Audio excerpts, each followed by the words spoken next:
BJ from like Game Gumbo, I've got my guests here, Patrick and Eric Hillier. Have either one of you got Patrick and Eric in the morning? Sure.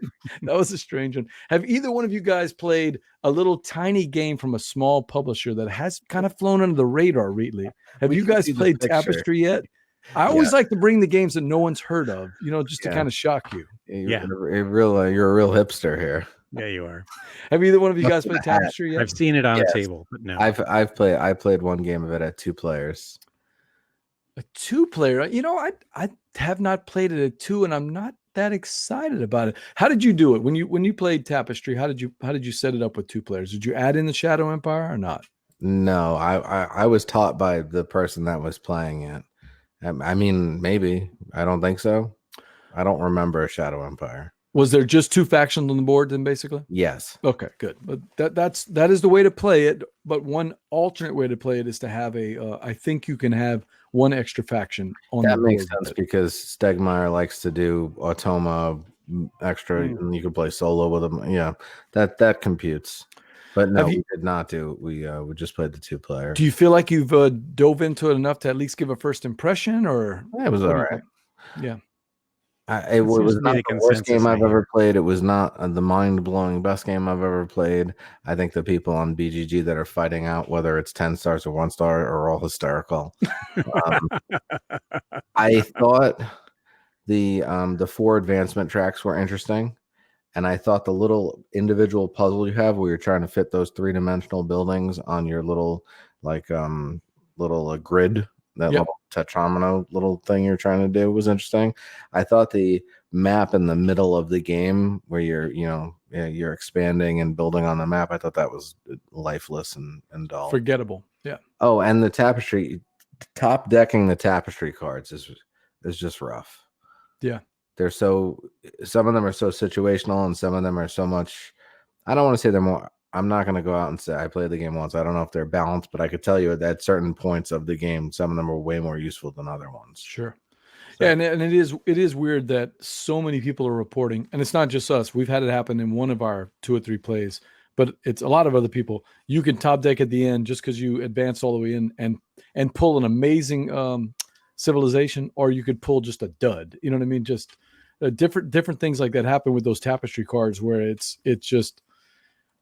Just depends on what you draw. Now, admittedly, viticulture is like that, and that's one of the complaints. And yet, I really enjoy viticulture. But viticulture, the base game, is dependent on that card draw a lot. I think it's modified by the Rhine, the visitors from the Rhine Valley, because of the focus on the winemaking, and they seem to spread out some of the great powers. But Tapestry is a game I think that on my first play, I was underwhelmed. And on my second play, I was satisfied. So that's a good trajectory. I'm playing it again tomorrow night with a buddy of mine, Jeff, who's coming in from Mississippi. He's coming to Gumbo game night. I think it's one of those games that's going to get better and better as we play it.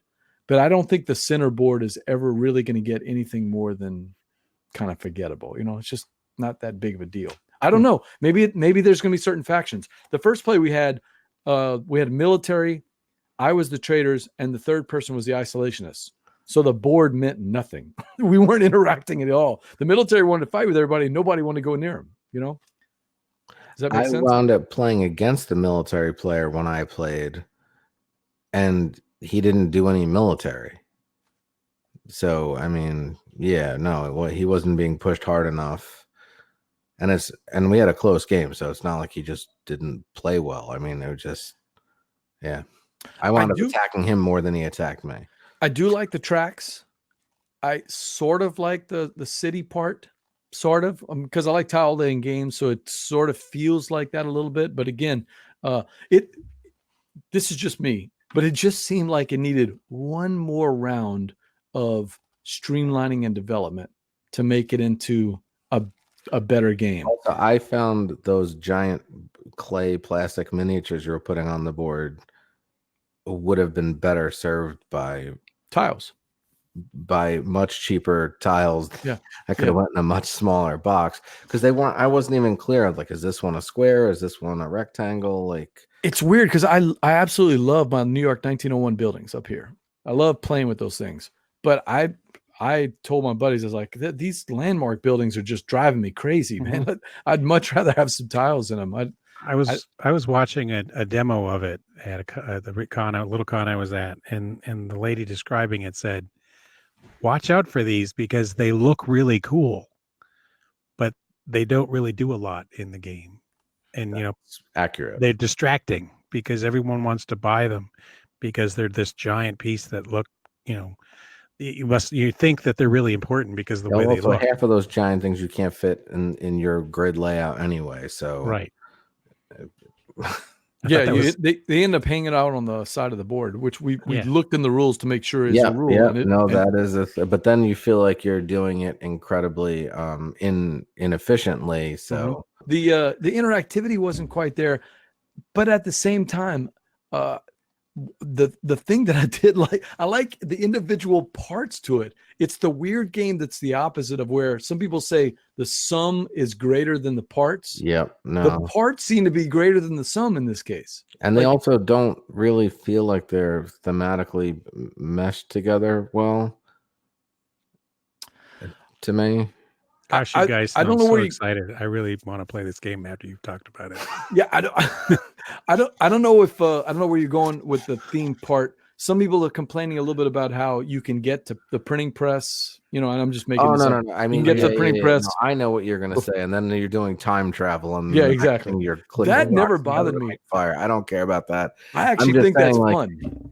You're doing the one thing on the middle board, you're doing this other thing on the edges of the floorboard, you're doing this other thing on this little thing in front of you, and then you got that off to the side, and then it's like four separate things that don't tie together well for me. It's just a lot. I'm a visual guy. I really get excited about the look of a game and how it's presented to me. It shouldn't be that way because I love Euros, and they're not all pretty. Castles of Burgundy isn't particularly a pretty game, but I get excited playing it. But in this particular game, my expectation of a Stonemaier game is always going to be, it's going to knock my socks off with the way it looks on the table. And this one doesn't. And that just, for whatever reason, left a bad taste in my mouth. Just to derail you for a second. Yeah. Everyone complained about how Castles of Burgundy looked. This new version they're making makes the other one look great. It's hard to tell from the pictures, Eric. Yeah. I mean, it's really hard to tell. Not. In the same way, my first edition Kingsburg looks even better now that they've remade it with new art. No. Yeah. I want to see it in my hands when I look at it at a convention or actually play it, because it can't be that bad. I mean, it can't be. I mean, the pictures don't, obviously the pictures don't do it justice, right? I don't know. We'll see. I know I'm not rushing out to replace mine. Mm-hmm. I've only played it online, so I mean, I'm sorry, I don't own it. I've played it physical version. I just don't own it, but I play it more online than I do. That's sure the same. It's because everyone knows it and it's a great game. So yeah, I've played it as a great game. Yeah, I was hoping for some standout art from Ian O'Toole or Beth Sobel or something like that, and I don't know. We'll see. I'm going to see when it gets there. But yeah, it's sad that a game like Tapestry is going to I don't want to say sour, but I'm just not going to get excited to play the game because of that central board. Because if you look at the picture that I've got, I'm going to solo it up for a second. Everything else from this angle looks like a Stonemaier game, but that central board does not. The central board looks like a Euro. Mm-hmm. It just doesn't look. It doesn't look. I remember popping it out and just not being excited about the way it looks. But everything else looks great. Can I just say this? I really love the way the corners of the board are rounded like that. Are you a fan of that? Yeah, I think it looks great. That's the only positive thing I've ever heard about this game on any review. Patrick, I'm gonna tell you, I like the track. Patrick, you should definitely try it. I'd play. I will try it. I'm just teasing. I will definitely try it. I love Civ games. It's just that it's not. Don't go unexpected. I know that. I know that. An engine building Euro. Yeah, that is fair. That is fair. Engine building Euro is a good way to look at it. Yeah, so we're talking about that Tapestry board. I'm just not that excited about it. Yeah, we're over it. Move on. But Patrick, I'll tell you the rest of the game. I want to hear what you have to say after you play it, because I like the individual parts of the game. For the most part, I like the individual parts of the game. It just feels like the sum of it doesn't quite add big up. Dog. So.